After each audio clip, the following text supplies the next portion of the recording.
Hello ladies and gentlemen, and welcome back to the Common Sense Crypto channel. As with you always, this is Rich doing another video today on XRP.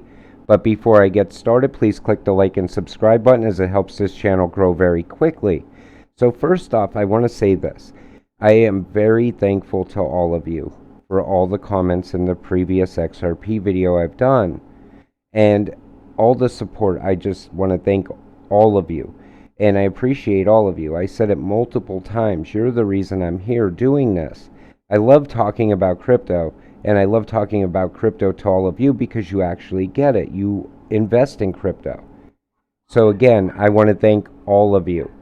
So today we're going to start with the big news of the day about Bitcoin. They're saying Bitcoin is going to become ISO 222 compliant. So what is that mean, and how is it getting that done? So it's a messaging standard. It makes Bitcoin have interoperability as a wrapped IOU asset. ISO compliance is met by messaging software sending it like Ripple Net platform or XFin official. But the token would need to be interoperable to make the best of the blockchain velocity. Now, I'm doing a video on XDC also. If you want to know more about that, you got to check that video out because Bitcoin is actually becoming ISO 222 compliant through XDC. So let's continue with today's video. So over 16,000 people signed a petition calling for the SEC chairman's resignation.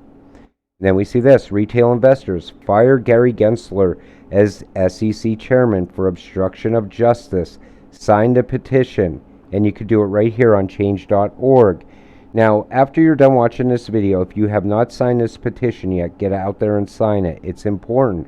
If you want innovation to move forward in the U.S., you will sign this petition.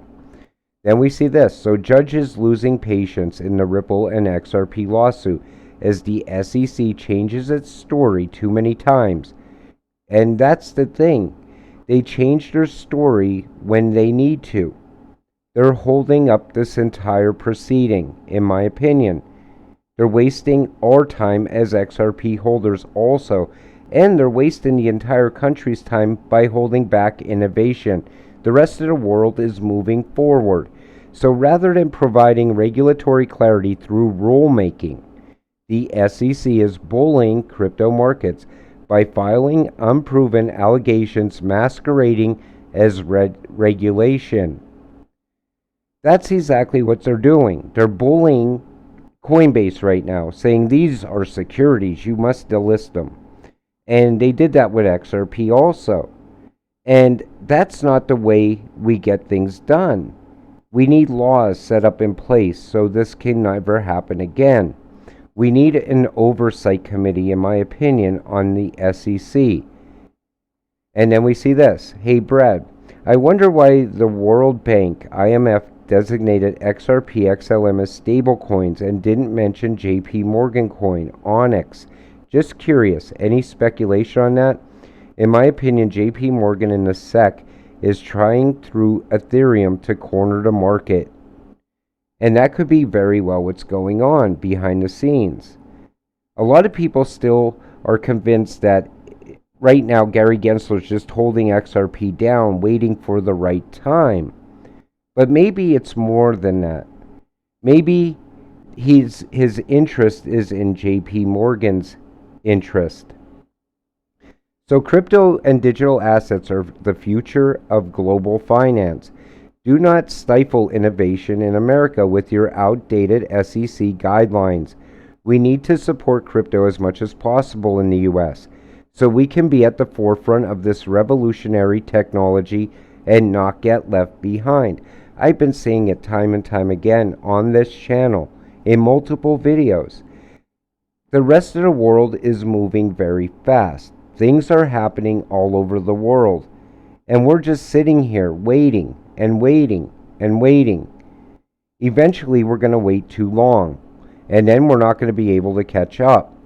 So BlackRock CEO, no need for international currency as China, Russia, and BRICS countries partner to create an international currency to take down the US dollar. And that's what's actually happening right now as we speak. They're trying to form a whole new international currency. That's how fast things are moving while we're still sitting here just waiting it out. And in the last video, a lot of people said I didn't do enough research. So we're going to talk about an SDR again. And I'm going to show you even more proof that this can very well happen. I'm not saying this is guaranteed to happen, that you need to take everything and put it in an XRP. I would never tell you to do that. In fact, on this channel, I always tell you to diversify. Invest a little bit in each one of the ISO coins, as much as you can afford to lose. I never tell you to go all in on anything. So, China selling dollars and buying gold. Russia selling dollars and buying gold.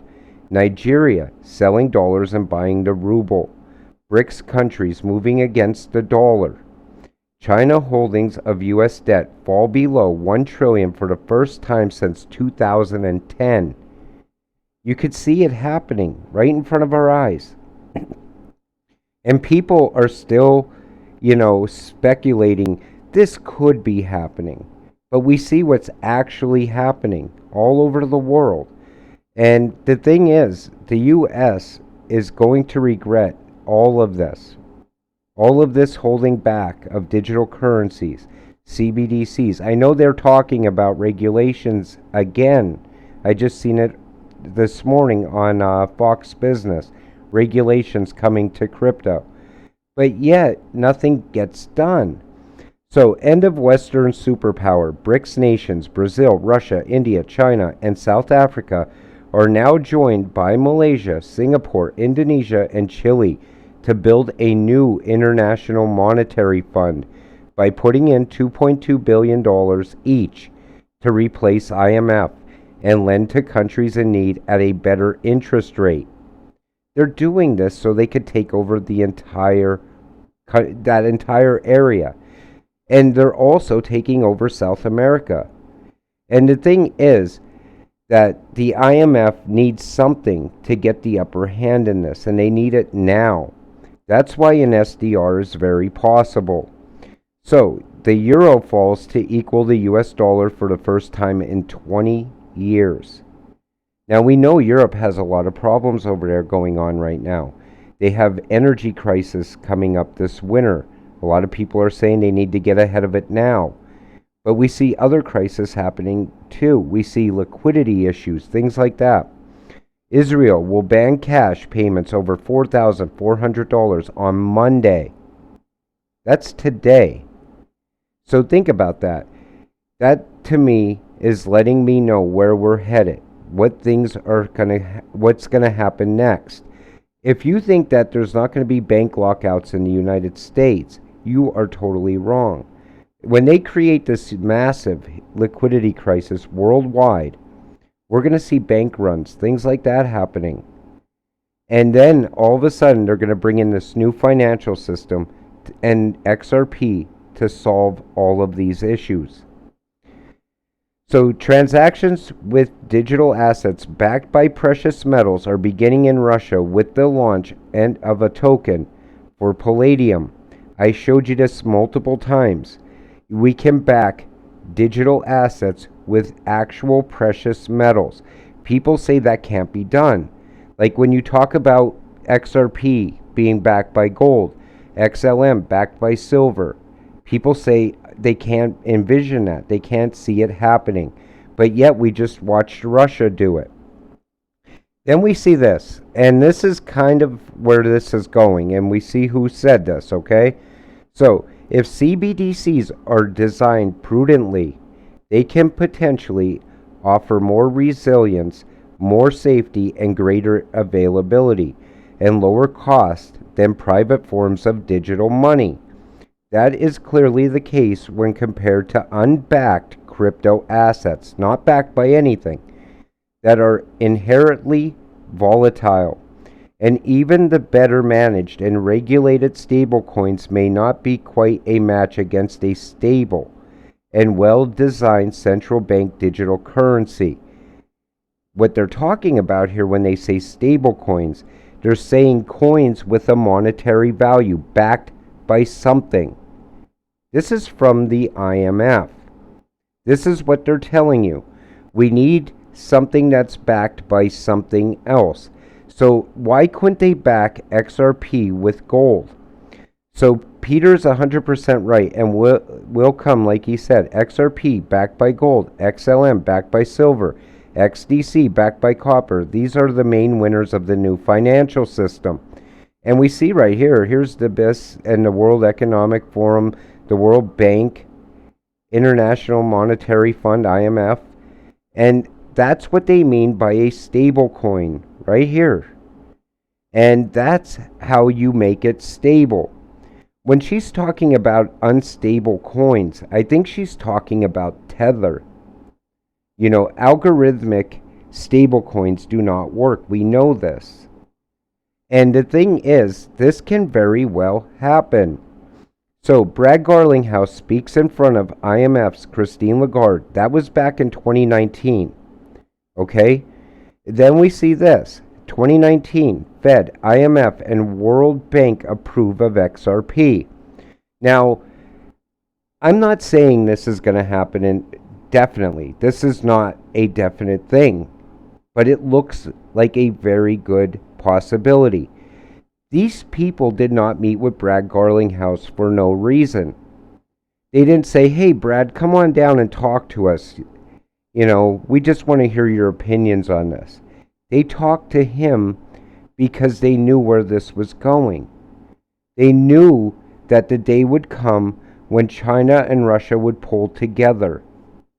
The IMF needs to get the upper hand. The only way to do that right now would be to back XRP with gold and use it to get the upper hand. With that said, I'm going to wrap up today's video. I want to thank you all for watching.